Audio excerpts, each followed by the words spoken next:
নমস্কার। এই মুহূর্তে পাঠ করছি তাসলিমা নাসরিনের লেখা পারো তো ধর্ষণ করো।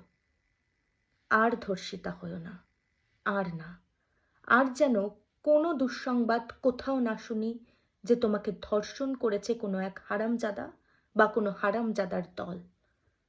আমি আর দেখতে চাই না একটি ধর্ষিতারও কাতর করুণ মুখ।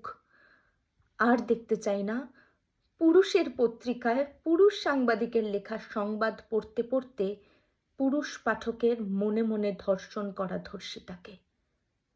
ধর্ষিতা হইও না, বরং ধর্ষণ করতে আসা পুরুষের পুরুষাঙ্গ কেটে ধরিয়ে দাও হাতে অথবা ঝুলিয়ে দাও গলায়। খোকারা এখন চুষতে থাক যার যার দিগ্বিজয়ী অঙ্গ, চুষতে থাক নিরুপায়ে ঝুলে থাকা অন্ডকোষ, গিলতে থাক এসবের রসকস।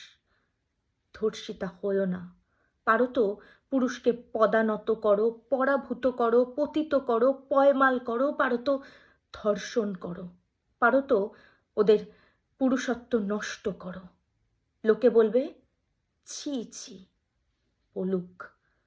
লোকে বলবে এমনকি নির্যাতিতা নারীরাও যে তুমি তো মন্দ, পুরুষের মতোই।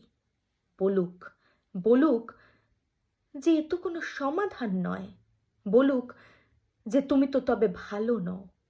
বলুক, কিচ্ছুতে কান দিও না, তোমার ভালো হওয়ার দরকার নেই। শত সহস্র বছর তুমি ভালো ছিলে মেয়ে, এবার একটু মন্দ হও। চলো সবাই মিলে আমরা মন্দ হই। মন্দ হওয়ার মতো ভালো আর কি আছে কোথায়?